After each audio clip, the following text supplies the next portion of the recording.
नमस्कार साथियों, स्वागत है आप सभी का एक बार फिर से आपके अपने चैनल दृश्यम आईएएस पर। साथियों, हम लोग पिछले सेशन में हड़प्पा सभ्यता की जो चर्चा शुरू की थी उसमें लगभग कई महत्वपूर्ण आयामों को हमने देखा।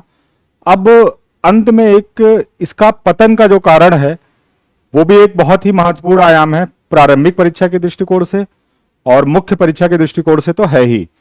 तो हम लोग इसकी विस्तृत चर्चा कर लेते हैं कि पतन के क्या कारण थे। क्या अचानक से कोई ऐसा कारण आकस्मिक था जिसकी वजह से इतनी महान सभ्यता जो कि इतने वर्षों तक रही, 600-700 वर्षों तक जो अपने पराकाष्ठा पर रही, क्या अचानक से उसका पतन किसी घटना की वजह से हो गया, या फिर इसका पतन क्रमिक रूप से हुआ? जिन कारणों से, जिन सकारात्मक कारणों से इस सभ्यता की उत्पत्ति हुई थी, क्या वही कारण जब धीरे धीरे क्षीण होने लगे तो क्या यह सभ्यता अपने पतन की तरफ गई? इन सारे कारणों को हम खंगालते हैं, इतिहासकारों के विभिन्न मतों को देखते हैं और फिर अंत में एक निष्कर्ष पर पहुंचते हैं।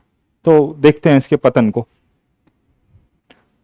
हड़प्पा सभ्यता का पतन, इसका जो डिक्लाइन है वो लगभग 1750 या 1800 बीसी के आसपास शुरू होता है। यहां तक ये सभ्यता अपने पराकाष्ठा पर थी। इसके बाद जो डिक्लाइन शुरू हुआ वो 1200 ईस्वी पूर्व तक आते आते लगभग ये सभ्यता पूरी तरह से इसका पतन हो गया। और फिर से जिन ग्रामीण संस्कृतियों से, ताम्रपाषाणिक संस्कृतियों से, कृषि अधिशेष की स्थिति उत्पन्न होने से, व्यापार वाणिज्य के विकास से, अन्य सपोर्टिव कारण के जमा होने से जो सभ्यता विकसित हुई थी, फिर से ये सभ्यता उसी ग्रामीण सभ्यता में जाके विलीन हो जाती। फिर से वहां पे या उसके आसपास के क्षेत्रों में आप देखेंगे, जैसे राजस्थान में आपको आहार संस्कृति बनास नदी घाटी के क्षेत्र में मिलेगी, जोरवे इधर दायमाबाद के क्षेत्र में आपको मिलेगी, जोरवे संस्कृति मिलेगी, मालवा के क्षेत्र में संस्कृति मिलेगी जो ताम्रपाषाणिक है, वो कैथा संस्कृति मिलेगी। इस तरह से माना गया कि इनके पतन के बाद जब कृषि अधिशेष कम हुआ, व्यापार वाणिज्य घटा, इस सभ्यता का पतन हुआ, तो फिर से उन जगहों पर या उनसे प्रसारित होकर, स्थानांतरित होकर यहाँ के लोग गए और वो ताम्रपाषाणिक जो ग्रामीण संस्कृति थी उसके परिलक्षण के रूप में दिखाई दिए। तो अगर इतिहासकारों का एक वर्ग है जो कहता है आकस्मिक पतन हुआ है, जिनमें एक है आर्य आक्रमण का सिद्धांत, जिसको कि मार्टिमर व्हीलर जैसे इतिहासकारों ने इसको प्रतिपादित किया है। इनका कहना था कि चूंकि आर्य जो है वो लगभग 1500 ईस्वी पूर्व के आसपास भारत आए, माना जाता है, जो वैदिक काल का वो है, शुरुआत है, और इनका पतन भी लगभग उसी के कुछ 100 वर्षों के पूर्व शुरू हो रहा है। तो इनका कहना था कि आर्यों ने आक्रमण किया और उस आक्रमण से इनका पतन हो गया। और इसके समर्थन में ये अपने कुछ वो तर्क देते हैं, दो प्रमाण देते हैं, एक साहित्यिक तौर पर और एक पुरातात्विक तौर पर।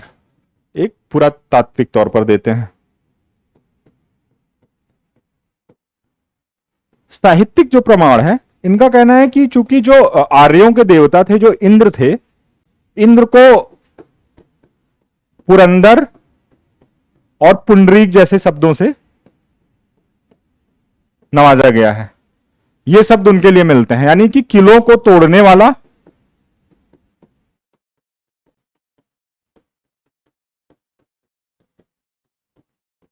इसका अर्थ हुआ।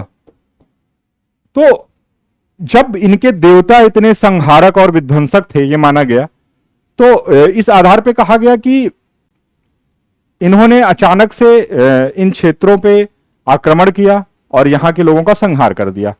साहित्यिक के अलावा जो इसके समर्थन में पुरातात्विक तर्क दिए जाते हैं, साक्ष्य दिए जाते हैं, हड़प्पा में एक कब्रिस्तान मिला है। हड़प्पा का जो कब्रिस्तान है, जिसे R37 भी बोला गया, वहां पे बहुत सारे 100 एक साथ दफनाए गए थे। तो माना गया कि वो आर्यों द्वारा मारे गए लोग थे और एक बड़ा लाशों का वो वहां पे ढेर इकट्ठा हो गया था। परंतु इस तरह का कैनेडी खंडन कर देते हैं, जो कि मानते हैं कि महामारी से इनका अंत हुआ था। कैनेडी कहते हैं कि उसमें केवल एक लाश ऐसी थी, एक कंकाल ऐसा था जिससे पता चलता है कि उसकी मृत्यु चोट से हुई थी, बाकी महामारी से हुई थी। तो कुल मिला के ये जो आर्यों के आक्रमण का मत है, ये वैधता नहीं प्राप्त करता है, इसकी मान्यता नहीं है कि ये वाकई में आर्यों के पतन के लिए जिम्मेदार थे। यह भी उल्लेखनीय है, जब आर्यों के हड़प्पा सभ्यता के उद्भव के कारण हम लोग पढ़ रहे थे, तो उसमें भी एक कारण आर्यों को माना गया था कि आर्यों ने ही इसके ये जो बाद में वैदिक काल में आर्य दिखाई देते हैं, जो वैदिक सभ्यता स्थापित करते हैं, ये वास्तव में हड़प्पा सभ्यता से के ही लोग थे। परंतु वहां पे भी इसका खंडन हो जाता है, क्योंकि वो एक नगरीय सभ्यता थी हड़प्पा, ये ग्रामीण वैदिक काल जो था, वैदिक सभ्यता ग्रामीण सभ्यता थी। उसके अलावा भी बहुत सारी असमानताएं मिलती हैं जिसके आधार पे उसका खंडन हो जाता था। तो यहाँ पे उद्भव और पतन के दोनों जो आर्यों के मत हैं उनका खंडन हो जाता है। अगला, अगर इसमें हम देखें, जो क्रमिक पतन का सिद्धांत है, क्रमिक पतन को एक बार देख लेते हैं। क्रमिक पतन में, हाँ, एक तो ये हो गया आकस्मिक पतन में आर्य का आक्रमण, बाढ़, भूकंप, महामारी, ये सब भी आकस्मिक कारणों में ही आएंगे। जैसे मार्शल और मैके का कहना है, मार्शल और मैके इतिहासकार हैं, इनका कहना है कि बाढ़ आई अचानक से और ज्यादातर लोग या तो मर गए या तो वहां से विस्थापित हो गए। भूकंप, कैनेडी है, महामारी को कारण मानते हैं। ये सारे जो आकस्मिक कारण हैं वो पूरी तरह से इसके पतन को उसकी व्याख्या नहीं कर पाते हैं, न्यायोचित व्याख्या नहीं कर पाते हैं। तो जो क्रमिक पतन का सिद्धांत है, ये क्रमिक पतन का सिद्धांत कहता है कि सभ्यता का पतन क्रमशः हुआ, धीरे धीरे हुआ और किसी एक कारण की वजह से नहीं हुआ। जिन वजहों से सभ्यता उत्पन्न हुई थी, जिन सकारात्मक कारणों की वजह से, वो कारण जब छीड़ होने लगे तो सभ्यता पतन की ओर बढ़ी। जैसे कानून एवं प्रशासन का ह्रास हुआ क्रमिक पतन में। इसके उदाहरण भी मिलते हैं कई जगहों से कि जो कुम्हार पहले चाक पर अपने घरों में बर्तन बनाते थे, जगह जगह पर देखने को मिला कि वो सड़कों पे ही बर्तन बना रहे हैं। तो कहीं ना कहीं वो प्रशासनिक शिथिलता का ही परिणाम था कि लोग सड़क का इस्तेमाल अपने चाक बनाने में कर रहे हैं। जलवायु परिवर्तन, माना गया कि जनसंख्या जब बहुत तेजी से बढ़ी तो जंगलों को साफ किया गया।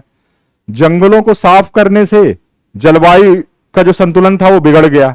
जलवायु के संतुलन के बिगड़ने से कहीं पे बाढ़ की स्थिति आई, कहीं सूखे की स्थिति आई और इस तरह से कृषि प्रभावित हुई।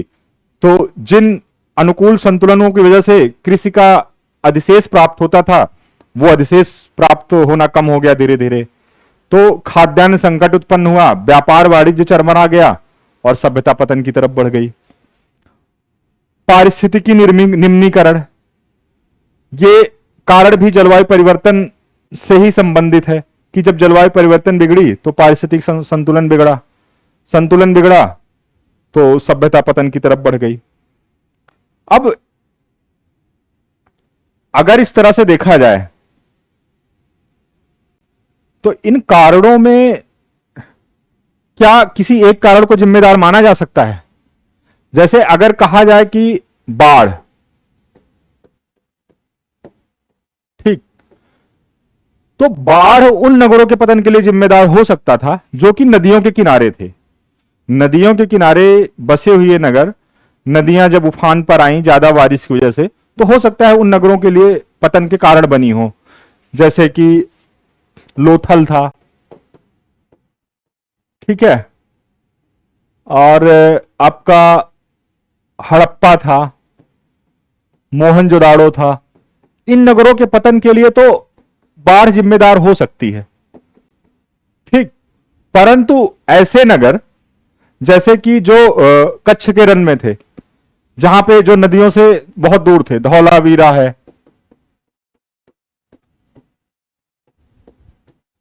सुरकोटेडा है, चन्हुदड़ो है, इनका पतन आखिर में कैसे हुआ? तो बाढ़ के आधार पे इन बाकी नगरों के पतन की वैधता सिद्ध नहीं हो पाती है। इसी तरह से अगर माना जाए कि भूकंप को, जैसे कुछ इतिहासकारों का मानना है कि भूकंप से सभ्यता का पतन हुआ।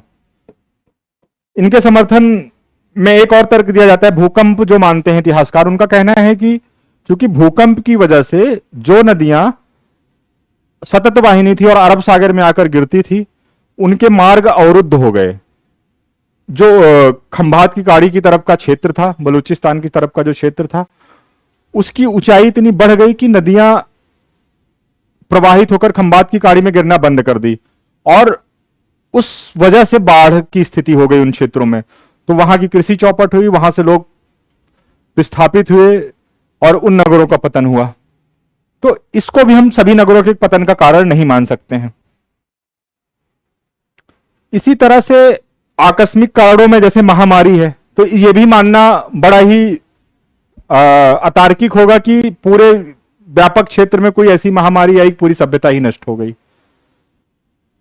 हो सकता है कुछ क्षेत्र में महामारी का प्रभाव रहा हो, ऐसी किसी बीमारी का कि जिसकी वजह से लोग मरे हों, लेकिन पूरी सभ्यता को नष्ट होने के लिए महामारी को जिम्मेदार नहीं माना जा सकता है।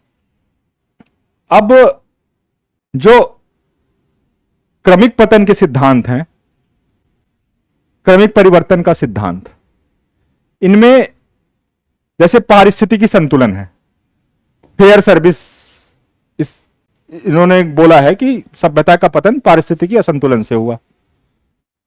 सभ्यता के अंतिम चरण में जनसंख्या में अत्यधिक वृद्धि, ठीक, प्राकृतिक संसाधनों का अनियंत्रित दोहन, बड़ी मात्रा में जंगल कटने, फलता जलवायु परिवर्तन, नगर उजड़ने लगे, नगरीय सभ्यता से ग्रामीण सभ्यता में परिवर्तन।